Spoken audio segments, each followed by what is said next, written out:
Aleluia. Boa noite, irmãos. Boa noite, igreja. Paz seja convosco. Quem está feliz, diga glória a Deus. Diga aleluia. Irmãos, hoje é o último elo dessa campanha. Quero louvar a Deus pela vida do pastor Stefano, a sua esposa, a sua família, por toda a liderança dessa igreja. E é um tempo de renovação. E Deus trouxe algo ao meu coração essa noite. E eu tenho certeza que se você compreender essa palavra, a sua vida nunca mais será a mesma a partir de hoje. Sem perca de tempo, quem trouxe a sua Bíblia, vamos acompanhar a leitura que está no Evangelho segundo escreveu Lucas, capítulo de número 19. A campanha Destruindo Maldições. E nós vamos ministrar hoje sobre... Pode deixar só o fundo, tá bom? Fundinho tá bom? Amém. E eu quero pregar hoje subordinado ao tema: levar vantagem em tudo não é uma vantagem. Amém? Levar vantagem em tudo não é uma vantagem. Vamos acompanhar o texto, por gentileza. Está escrito assim, nós vamos ler do 1 ao 10. E tendo Jesus entrado em Jericó, ele ia passando, e havia ali um homem chamado Zaqueu. Qual era o nome dele? E era este chefe dos publicanos, e era rico. Repare que o evangelista vai dando o pano de fundo da mensagem. E procurava ver quem era Jesus, mas não podia, por causa da multidão, pois era de pequena estatura. E correndo ele adiante, subiu a uma figueira brava, ou a um sicômoro, pode ser que esteja assim na sua Bíblia, porque havia de passar por ali para o ver. E quando Jesus chegou àquele lugar, olhando para cima, o viu e disse: Zaqueu, desce depressa, porque hoje me convém pousar em tua casa. E apressando-se, desceu e o recebeu com júbilo. E vendo isso, todos murmuravam, dizendo que entrara para ser hóspede de um homem pecador. Aleluia. E levantando-se Zaqueu, disse ao Senhor: Senhor, eis que eu dou aos pobres metade dos meus bens, e se em alguma coisa tenho defraudado alguém, restituo 4 vezes mais. E disse-lhe Jesus: hoje veio salvação a esta casa, pois este é filho de Abraão, porque o Filho do Homem veio para buscar e salvar o que se havia perdido. Aleluia. Assente no seu lugar, glorificando o nome do Senhor. Irmãos, ouça bem. Existe um tipo de maldição que ela insiste em permanecer sobre o nosso país desde a época da colonização dos portugueses aqui na nossa nação. Quando você vê escândalos de corrupção, não é algo de agora, é uma maldição, na verdade, que foi atraída. Porque quando os portugueses vieram para colonizar o Brasil, eles não vieram, por exemplo, como os ingleses foram para colonizar os Estados Unidos. Por que os Estados Unidos é uma nação de primeiro mundo? Porque quando os ingleses foram colonizar os Estados Unidos, eles foram com a ideia de assentamento, de desenvolvimento, de permanecer ali e transformar aquele lugar. Não aconteceu mesmo com os portugueses, porque os portugueses, quando vieram para o Brasil, eles vieram com uma única ideia: apenas de extrair o melhor que a gente tinha, o melhor do nosso ouro. Não bastasse isso, também trouxeram os escravos e as religiões consigo afrodescendentes. E de lá para cá, essa maldição ela foi herdada. E quando isso acontece, existe na verdade alguns princípios que são espirituais e princípios que são naturais. E a grande maioria das pessoas, elas não observam isso na sua vida, e elas querem levar vantagem. E isso acontece em todas as esferas da sociedade, sem elas saberem que podem passar até a vida inteira sem experimentar o melhor de Deus. Por quê? Porque quando eu quero levar vantagem em tudo na minha vida, eu passo a não depender de Deus, e isso trava o agir de Deus na minha vida, porque aquilo que não é meu não pode e não vai permanecer comigo. E existem alguns princípios que são naturais. Vou te dar um exemplo. Quando Deus criou a terra, Ele criou os animais e os vegetais. Ele diz à terra: produz a terra segundo a sua semente e segundo a espécie. E de forma que eu não preciso lançar uma semente na terra e ficar dizendo para a terra: terra, eu já lancei a semente, produz agora. Não, porque a terra já ouviu a palavra do Senhor e tem sobre ela o mandamento de que a semente que ela receber, ela vai produzir o fruto conforme aquela semente. Quem está me entendendo, diga amém. Isso é um princípio natural, de forma que se eu e você unirmos a nossa fé e orarmos aqui sobre essa cerâmica e dizer: não, vai nascer uma planta aqui, vai nascer uma árvore, por mais que a gente tenha fé, ou que Deus possa fazer, Ele não vai fazer, porque existem princípios naturais e existem princípios espirituais, de forma que eu preciso compreender que para alcançar algumas coisas na minha vida, eu preciso fazer o que é natural, para que Deus faça aquilo que é sobrenatural. Isso acontece, essa questão de levar vantagem em todas as áreas da nossa vida, existe em família. Quer ver uma coisa? Alguém já viu aqui alguém ou algum irmão brigando por herança depois que os pais faleceram? Não é muito normal, né? O defunto nem esfriou direito, já estão brigando: a casa é minha, o lote é meu, vou ficar com aquele pedaço, vou ficar com aquele outro pedaço. Isso acontece, querido, em vários lugares da sociedade. Quer ver uma coisa? Isso acontece, por exemplo, em empresas também. Empresa, às vezes a pessoa quer ocupar um lugar, aleluia, que não foi Deus que abriu a porta. Vira para a pessoa que está atrás e diz assim: não queira arrombar portas que Deus não abriu. Aleluia. Às vezes você chega perto do pastor e fala assim: pastor, eu quero que o senhor ore por mim, porque eu estou sendo perseguido na empresa. Na verdade não é isso que está acontecendo. Você ouve aqui, recebe uma oração, mas às vezes quem está tentando levar vantagem em cima do outro não é a outra pessoa, é você mesmo, querendo ocupar, que pelo menos o tempo ainda não é o lugar que Deus preparou para você. Existem pessoas, por exemplo, que talvez elas não sabem, mas talvez tem pessoas que compraram a carteira de habilitação. E a carteira de habilitação, ela não pode existir somente na terra, ela precisa existir no céu. Tudo que Deus dá para nós, pastor Felipe, ele primeiro é gerado no mundo espiritual, para que depois se materialize no mundo físico. De forma que alguém diz assim: não, pode comprar a carteira, o delegado é do Detran, o prontuário é quente e não vai dar problema de jeito nenhum. Tudo bem, talvez a pessoa nunca será pega numa blitz, mas de repente dá uma noticiário dizendo assim: acidente no anel rodoviário, a carreta esbarra, passa em cima de um carro e mata o motorista e a família.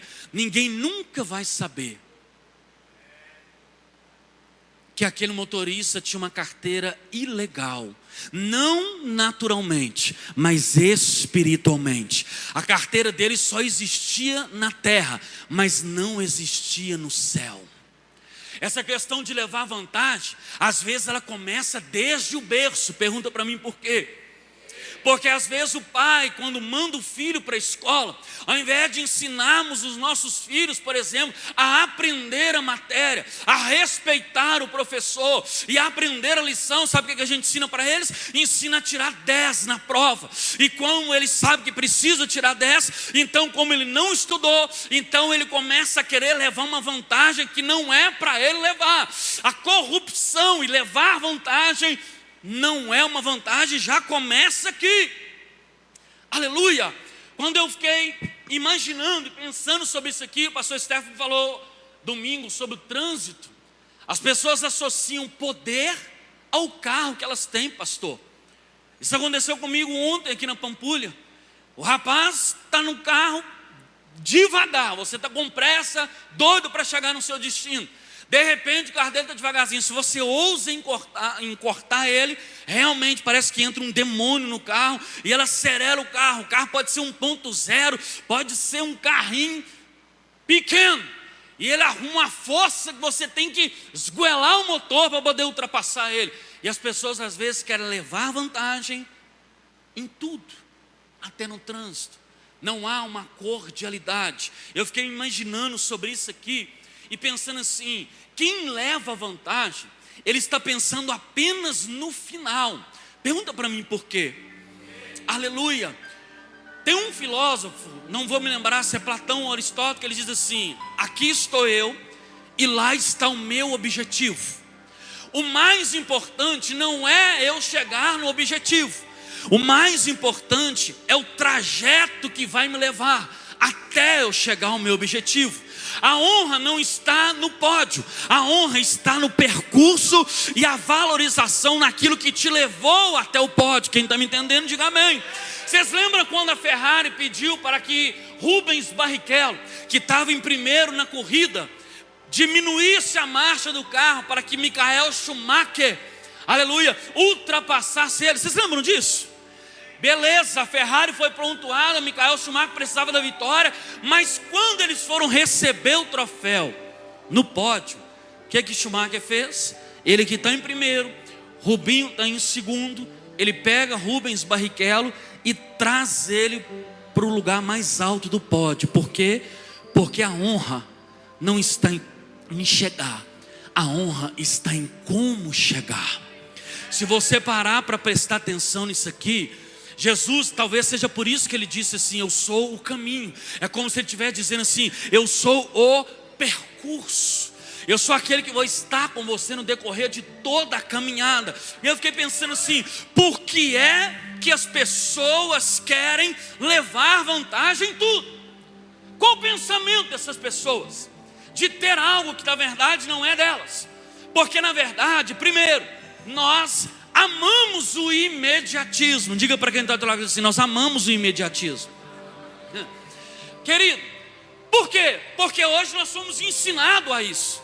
As redes sociais tiraram a nossa expectativa, tiraram a nossa esperança, tiraram a nossa fé. Nós não conseguimos esperar porque estamos na época do automático, do instantâneo. Estamos na época de tudo do pré-pronto. Outro dia eu vi no supermercado, até achei que era meme da internet, mas não é. As pessoas estão vendendo, pastor Estevão, banana descascada. A pessoa que perdeu a alegria de descascar uma banana, ela...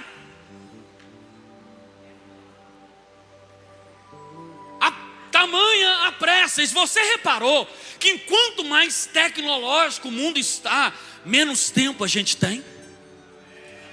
Você já reparou disso aqui de manhã que eu lembrei? Eu lembrava da minha mãe, que ela ia numa bica que tinha perto de casa para lavar a roupa. E minha mãe tinha uma tora de braço, irmãos. Era triste apanhar da minha mãe. E ela, lembra daquelas cobertas antigas que pesava e pinicava até a alma da gente? Aquilo seco já era pesado, imagina molhado. E a minha mãe levava aquela trouxa de roupa na cabeça para a bica, e a minha mãe rodava aquele cobertor, e eu lembrava aquele barulho. Até hoje eu ouço aquele barulho daquela pedra, daquele cobertor na pedra, fazia chulá, e esperava a roupa secar. Hoje você vem para o culto, liga a sua máquina, coloca a roupa lá dentro. Quando você chega, a sua roupa está centrifugada. Vou pedir para baixar o fundinho só um pouquinho, e olha aqui para mim. Mas mesmo assim, você ainda continua dizendo que não tem tempo. As redes sociais estão produzindo pessoas frágeis emocionalmente. Não estamos mais preparados para perdas. Qualquer má notícia nos abate. Perdemos o emprego, nos abatemos. Perdeu um namorado, ficamos completamente abatidos.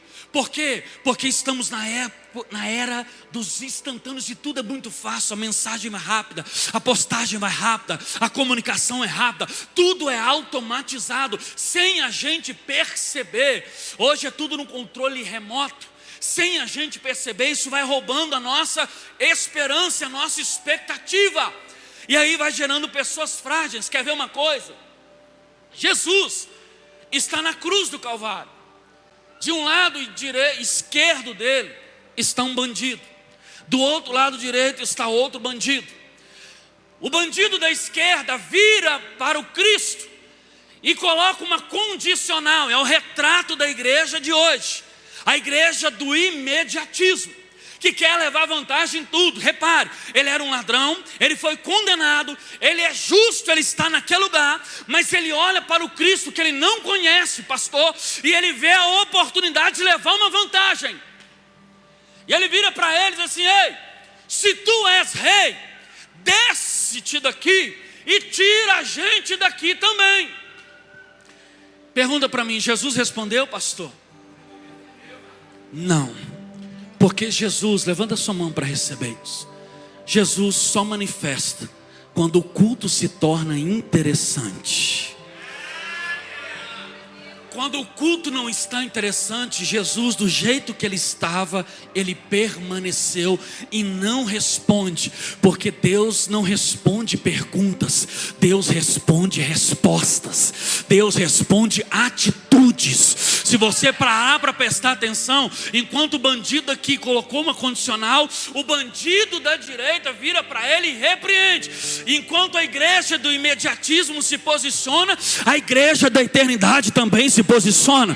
Ela vira para ele e repreende, assim: ei ladrão, eu e você somos merecedores de estarmos aqui, mas ele não, porque ele é justo. É colocando ele no lugar dele. Quando ele vira para o rei, ele não vira dizendo se tu és rei, não. Ele já vira chamando ele de rei. Primeiro, quando olha para você ver, ao passo que o outro quer levar uma vantagem, esse daqui está vendo uma oportunidade única. Então não confunda levar vantagem com oportunidade. Não permita que essa maldição venha sobre a sua vida. Ele vira para Jesus e diz assim: ô rei, primeiro, quando o culto é interessante, quando eu reconheço quem eu sou de verdade, nós merecemos estar aqui. Segundo, eu sei que tu és rei, porque ele está chamando ele de rei. Ô rei, lembra-te de mim. Lembra-te. Quem está pedindo para lembrar, está preocupado com agora ou está preocupado com depois? Depois?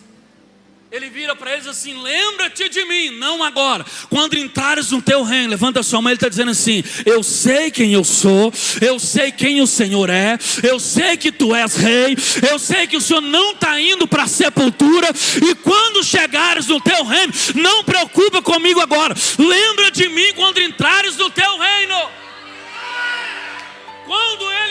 Quando Jesus percebe isso, parece que eu vejo Jesus se esforçando, moscas pousando nele, e ele sofrendo suor, todo machucado, mas ele levanta, porque quando o culto é interessante, Jesus se manifesta.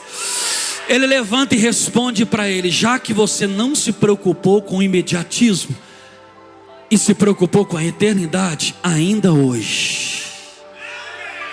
Repare que quem quer levar vantagem agora não obteve resposta. Aprenda isso na sua vida. Mas quem está preocupado com a eternidade, a resposta veio de forma imediata, e ele inaugurou o paraíso com Jesus. Quem está entendendo? Dê um glória a Deus, por gentileza. Aleluia.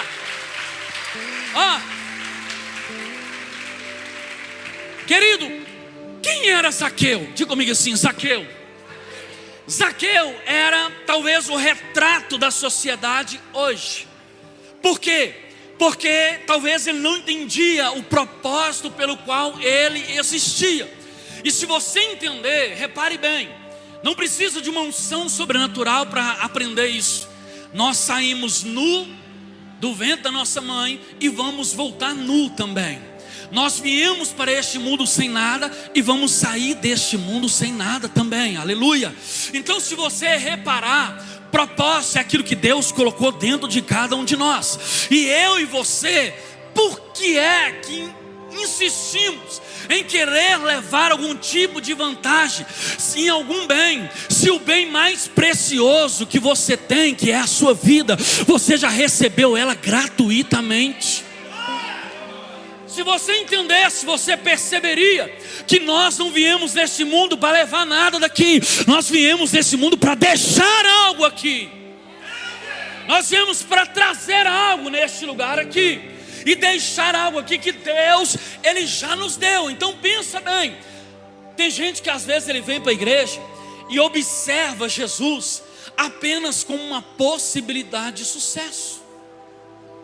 Apenas como talvez um evangelho de troca. Não, eu vou porque eu estou desempregado, Deus vai abrir uma porta para mim. Não, eu vou porque eu preciso arrumar um casamento, eu preciso comprar um carro, eu preciso comprar uma casa. Não, não entende que Ele é mais do que isso. A obra da cruz é mais do que isso. E eu queria te fazer uma pergunta para você refletir. Se você está na igreja e Deus já tivesse te dado tudo que você já sonhou até hoje, a minha pergunta é: a sua necessidade de Deus não seria a mesma? Outro dia eu vi Jim Carrey dizendo: eu gostaria que todas as pessoas da terra fossem ricas e fossem prósperas em tudo, para que elas entendessem que não é sobre isso. O evangelho é mais do que isso.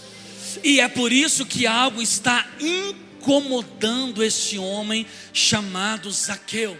E ele enfrenta a sua primeira resistência. Diga comigo assim: ele mesmo. Ele que estava acostumado a levar vantagem, ele agora precisava sair da sua casa. Só que ele era chefe dos publicanos, ele não era um cobrador de impostos, ele era supervisor dos cobradores e era rico. Então eu queria que você imaginasse que a multidão que andava com Jesus era só pé rapado, prostituta, ladrão, somente a escória da sociedade, aleluia. E como que esse homem rico vai infiltrar no meio dessa multidão? E não bastasse isso, ele ainda era pequeno, a multidão o atrapalhava, como nós lemos aqui. Então ele decide ver, diz a Bíblia, e procurava ver quem era Jesus. Preste atenção, se ele procura ver quem era Jesus, é porque primeiro ele ouviu falar de Jesus. E isso fala de nível de relacionamento. Ah, você conhece fulano? Conheço, de ouvir falar. Conhece fulano? Conheço de vista. Conhece fulano? Conheço de intimidade e de toque, de nível de relacionamento. Então se ele ouviu falar de Jesus, algo o despertou. Quando ele sai da sua casa e ele se depara com a multidão, diz a Bíblia que ele corre na frente e sobe a uma figueira. Ele subiu em uma? Por que ele sobe em uma figueira? Porque essa figueira existe até hoje lá em Israel.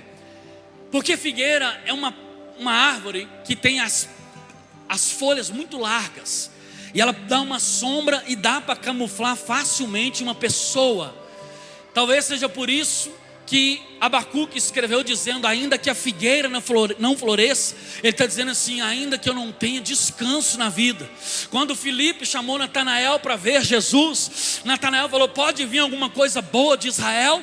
Filipe diz: vem e vê. Quando ele chega perto de Jesus, Jesus vira para Natanael e diz para ele assim: Natanael, eu te vi quando você ainda estava debaixo da figueira. Por quê? Porque na verdade Natanael era da mesma idade de Jesus, e do mesmo jeito que Jesus fugiu quando era pequeno com Maria, Natanael e os seus pais também fugiram para o deserto para esconder do rei Herodes, e se esconderam debaixo de uma figueira. Por isso que Natanael diz: eu vejo que tu és profeta. Ele escondeu debaixo da figueira. Então qual era o pensamento de Zaqueu? Bom, Jesus há de passar por aqui, aleluia.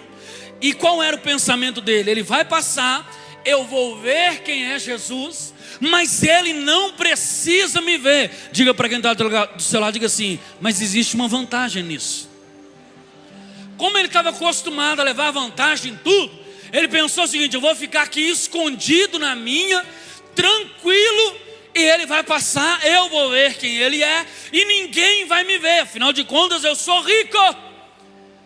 Quando Jesus está passando debaixo da figueira, Jesus para. E quando Jesus para, Jesus quebra o protocolo e estraga o plano todinho de Zaqueu. Pergunta para mim por quê?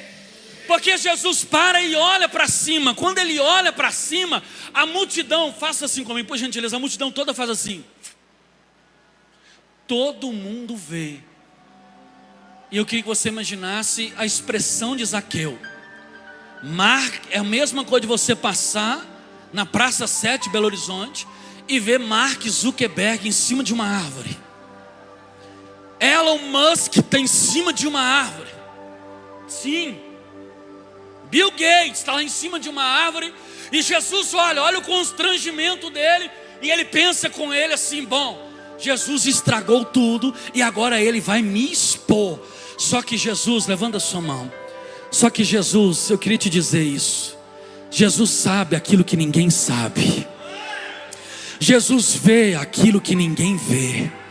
Aleluia. E ele faz aquilo que ninguém faz. Quando a multidão vê, olha para mim, a multidão conhecia, pastor. Ela conhecia Zaqueu.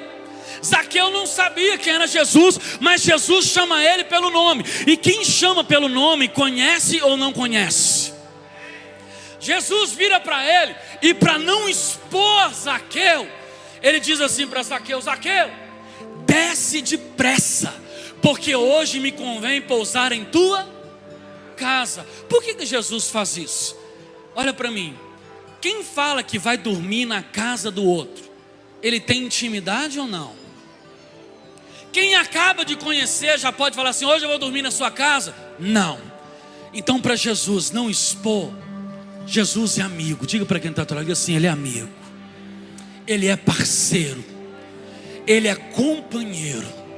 Ele diz: desce depressa, porque hoje me convém pousar em tua casa. Sabe por quê? Porque Zaqueu queria uma coisa, mas Jesus queria outra coisa. Zaqueu só queria um encontro, mas Jesus queria um relacionamento. Aleluia. E relacionamento não se dá na rua, relacionamento íntimo se dá em casa. Aleluia. Por isso que ele diz assim, Jesus conhecia tanto Zaqueu, que ele diz assim: hoje eu vou dormir na sua casa. E quem fala que vai dormir, ele sabe que tem até um quarto vazio para ele lá esperando. A multidão fica sem entender nada. Zaqueu desce e recebe Jesus com muita alegria dentro da casa dele. Os murmuradores reclamam ao extremo, mas se lá fora, aleluia, Jesus poupou Zaqueu aqui dentro. Jesus olha nos olhos dele, é olho no olho. Por isso que eu queria que você imaginasse comigo o seguinte: Deus conhece o mais íntimo da sua vida, e que quem é que quer ir no quarto da pessoa, ele quer conhecer o lugar de intimidade da vida da pessoa. Olha para mim aqui. Quem vai na minha casa, Zaqueu pensou o seguinte: bom, eu sou rico, a sala da minha casa é top de linha, Jesus vai ficar embasbacado, vou receber ele. Por quê? Porque o cômodo mais arrumado da nossa casa é a nossa sala. Quando alguém vai chegar na sua casa desprevenido, o que você faz? Corre, arruma a casa numa correria, pega toalha, chinelo, roupa de menino, tudo que tiver na sala você pega, junta tudo aquilo e joga onde? No quarto. De forma que a sala da nossa vida, talvez seja a nossa face, ela está sempre bem arrumada, ela está sempre bem apresentada. A gente pode não estar em paz, mas quando você chega na igreja você dá paz. Você pode não estar feliz, mas você diz: amém, está tudo bem, obrigado. Porque as pessoas conhecem a sala da nossa vida. Mas Jesus, ele está dizendo para Zaqueu: a sala da sua vida eu já conheço. O que eu preciso é conhecer a parte mais íntima da sua vida. Zaqueu, eu quero entrar no lugar aonde ninguém entrou até hoje. Eu quero ir na parte mais íntima, um problema nosso. Sabe por que muitas áreas da nossa vida nós não somos sarados? Porque a gente não abre. Porque a gente não dá oportunidade para que Ele entre e arrume uma bagunça de alguns quartos escuros que a gente tem, de algumas feridas que a gente mantém como feridas de estimação, mas na verdade, se arrancar a pele, abre tudo de novo. E a gente não dá oportunidade para Jesus entrar lá, porque afinal de contas nós somos crentes. Nós precisamos nos tornar os super-homens. E Deus não pode ver isso aqui na minha vida, afinal de contas eu sou um líder. E o que Deus mais quer é que você experimente o melhor dEle. Deixe de querer levar vantagem em tudo que você acha que precisa levar e permita que Ele entre na parte mais íntima da sua vida. Lá dentro do quarto, não precisou nem de Jesus repreender Zaqueu, porque o olhar de Jesus é o mesmo olhar de uma mãe. Alguém aqui já tentou falar uma mentira com a sua mãe? Você achou que ela acreditou, mas ela sabe exatamente quando você disse a verdade e quando você falou a mentira. Ela até pode ter dito para você que acreditou, mas o olhar do Cristo é o mesmo olhar de uma mãe, que Ele nos constrange. E você não consegue mentir para a mãe. Tem jeito, irmão, de mentir para a mãe? Não, não tem jeito. Quando Zaqueu olha para ele, ele diz assim: Senhor, se eu tenho defraudado alguém e eu tenho levado vantagem a alguma coisa, eu abro mão dessa maldição na minha vida. E a partir de hoje eu reparto 50%, metade dos meus bens eu dou aos pobres e eu restituo 4 vezes mais. Aleluia. Se em caso eu tenho defraudado alguém. Por que 4 vezes? Se você ler Êxodo capítulo 22, você vai ver que está dentro da palavra. É um mandamento dizendo: se alguém furtar um boi ou ovelha de alguém, este deverá retribuir 4 vezes mais para aquela pessoa. Quando Jesus vê isso, a maldição é automaticamente quebrada. E Ele diz assim: hoje veio salvação a esta casa, porque o Filho do Homem veio buscar e salvar o que se havia perdido. Pastor, qual é o conselho para essa noite? O conselho é que você reorganize todas as áreas da sua vida. Observe em onde você tem tentado levar vantagem. Se a moça da padaria te deu um troco errado, devolva, irmão.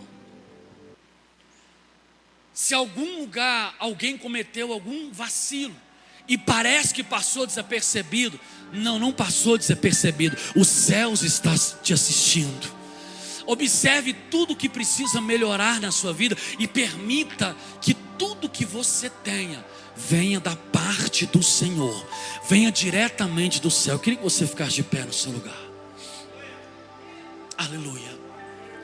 Querido, eu não sei em qual condição você chegou aqui, mas uma coisa eu tenho certeza absoluta, que Deus, Ele está com os braços abertos para poder mudar algumas áreas da sua vida. Só que você precisa autorizar. Jesus disse assim um dia: aquele que tem espiritual, ser-lhe-á dado material, mas aquele que não tem origem espiritual, até o pouco que tem, ser-lhe-á retirado. Por quê? Porque às vezes a gente quer tudo que a gente tem exista somente aqui, e isso não pode acontecer. Eu queria que você levantasse as suas mãos, ou colocasse a sua mão sobre o seu coração por 1 minuto. Eu já entrego a palavra. Aleluia. Deus está aqui.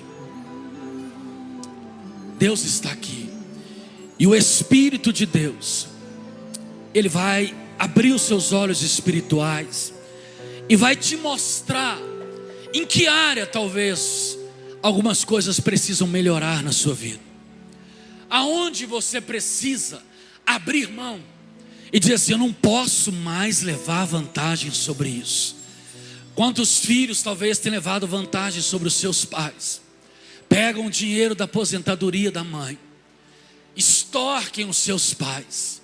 Quantos adolescentes que a mãe trabalha fora e às vezes não tem coragem de arrumar a casa para a mãe, Mas às vezes assim, pastor, não entendo. Eu estou na igreja, eu sou até dizimista, ofertante fiel, eu trabalho, eu sirvo na igreja, mas eu não vejo a minha vida destravar. Olha aqui para mim por um minuto. Não adianta você praticar princípios espirituais se os princípios básicos, naturais da vida você não está praticando. Eu me lembro, pastor Stefano, que o meu pai bebeu a vida inteira, e eu ainda vestido de diácono, na conversão ainda, aquele uniforme azul da quadrangular, e eu indo para a igreja. Meu pai nunca agrediu a minha mãe, mas às vezes eu saindo para o culto, uma hora e meia antes do culto, trabalhando como um diácono, eu via o meu pai caído na rua, bêbado, sangrando, às vezes com dinheiro para fora.